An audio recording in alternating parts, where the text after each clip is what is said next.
So when you see someone who lives a big lifestyle, I'm talking about big, driving the Lambo, Ferrari, flying private jet, having luxury vacations, living in a penthouse like this, donating money to charities, traveling around the world, luxury, five-star restaurants, and all that is what I call a big lifestyle. Who wouldn't want it, right? When you look at someone who lives those kind of big lifestyle, you wonder, how do they get those lifestyles, right? There's two ways you can get those lifestyles.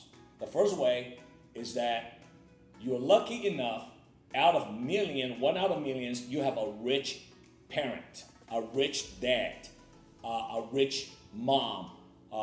You born in the right last name family, and all of a sudden you inherited millions or billions of dollars. All of a sudden you live like that. Now, the chances for that to happen, we all know, is close to none for most people in this universe, okay? So let's talk about the second type of people who can live in those kind of lifestyle. I want to share with you guys, when I started as a young entrepreneur, I was broke. My first car was a Datsun. I lived with my dad and mom. Our first family car was a Datsun, right? It was an old little blue turtle little looking car. Always had problem when we were driving up the hill. The car usually stop and slow down. We have to get out of the car because there's too many people in one family packed into that one little turtle Datsun, right? The first house we ever lived in was a house that our dad bought. It was about $120,000. It was it. It was less than about 1,200 square feet. And, my room, I share with my older brother, Rex. We crammed into this little cubicle box. It's a bedroom, and it was pretty tight, right? And we live on budget, right? We don't go out to fancy dinner, pretty much no time. It's really maybe once out of the blue moon when there's a special occasion, we go out for dinner. So for many years, I lived in those kind of very frugal, very tight budget type of lifestyle. And today people look at me and say, man, how do you live this kind of lifestyle? I see that you got the Lambo, you got the Ferrari, exotic cars, you travel around the world, you live in amazing hotels, luxury penthouse, you fly private jet, you donate money to a lot of charities, you also do good things. That's a part of the lifestyle. How do you do that? Well, that's what I want to talk about. Something that I don't think many people talk about much on social media that needs a lot of reminder. You see, making a lot of money is one thing.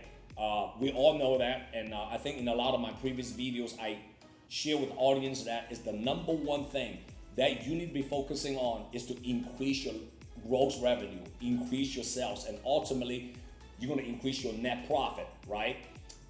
Stop focusing on the expenses. Focusing 90% of your revenue and gross sales at the beginning. And then of course, eventually if your sales go up, your revenue goes up, you also learn how to minimize and reduce your expenses in a way where you learn how to negotiate.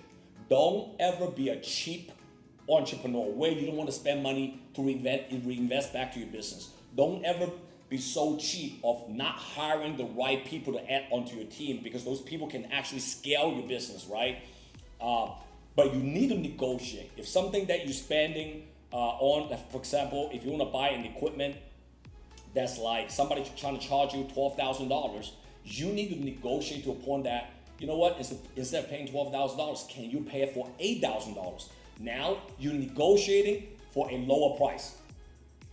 I'm not saying that you shouldn't buy the equipment, right? A lot of people don't understand. Well, reduce expenses means that I don't spend any money. No, it simply means that you need to negotiate to a point to get the best deal, but you still need to have the right equipment, the right people on your team to scale your company. Make sense? So revenue and negotiate your expenses is that combination that you must do to increase net profit, gross revenue for your company. But that's not it. There is a third component here.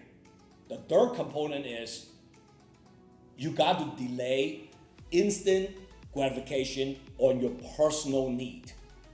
You know how many people, how many salespeople I work with over the years, how many people that I personally know, how many people I know as friends.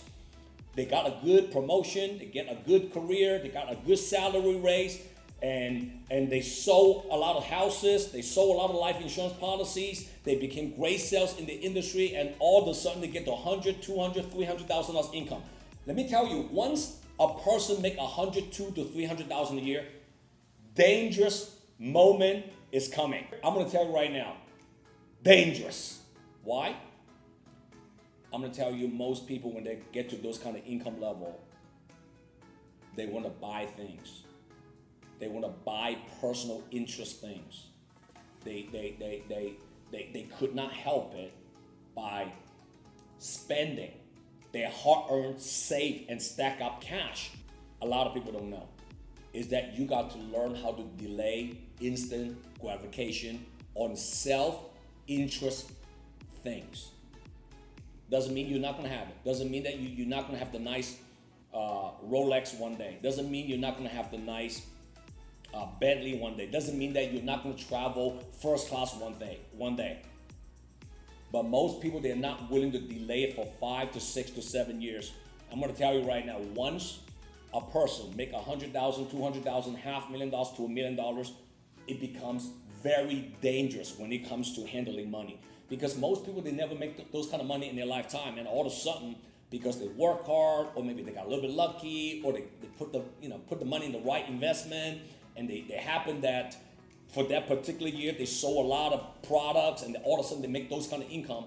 Most people, they will go out there and overspending those money and buying things that they want, not investing money back to the business. There's a big difference between investing money back in the business to scale the business and make more gross revenue and make more profit, more income eventually.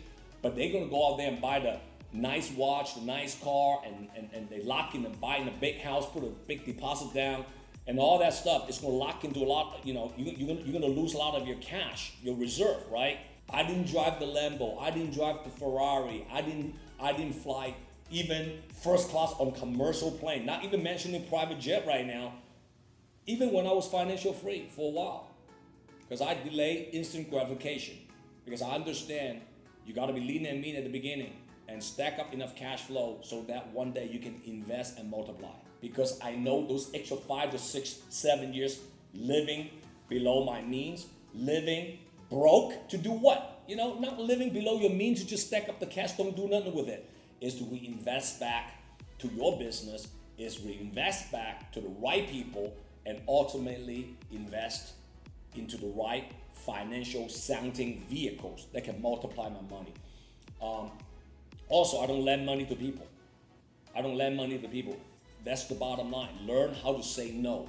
When you start to make money, you're gonna be very loose with your money. All of a sudden, the friends, the family members that never talk to you, all of a sudden they know you start to make money, and all of a sudden you get texts from them now. Hey, bro. Hey, let's hang around. Hey, can we get hey, we haven't seen each other for a long time. Like, can we get together? All of a sudden, the people disappear in your life for many, many months. All of a sudden, they want to come back. It's because they know you're starting to make money. And if you start to be loose with your money, you're going to lose your money. Let me say it again. If you are loose with your money, you're going to lose your money. Don't lend money to people, all right? Don't lend money to people. If you understand what I'm talking about today, once you accumulate cash flow coming in and you start to make some decent income, I want you to have discipline now. Delay the instant gratification on the self-interest type of things at least for 5 years. And stack up your cash. Don't lend money to anybody. Don't use your new money to buy anything that you want. If you're willing to do that, with the income, with the money you're making more and more, you're growing your business, you're adding value to your company, you get an increase in salary, and then on the other hand, you live below your mean, you pay your tax on time, now you're in a situation where you're no longer desperate. When you are not desperate with money want to come to you now. Remember, money does not like anyone that's desperate. Get to a level where you have affluent cash flow, affluent saving, then one day you can attract money coming to you. Hey guys, I hope today's video is a very powerful one for you. If there's anybody out there that you know truly want to learn how money works, how to really become financial wealthy one day, simply share this video to them. And if you have not subscribed to my YouTube channel yet, it's time to do so. Click the link below and subscribe it right now. JW here, and see you next time. JW here. If you like my content, comment below and download my JW Just Win app. See you next time.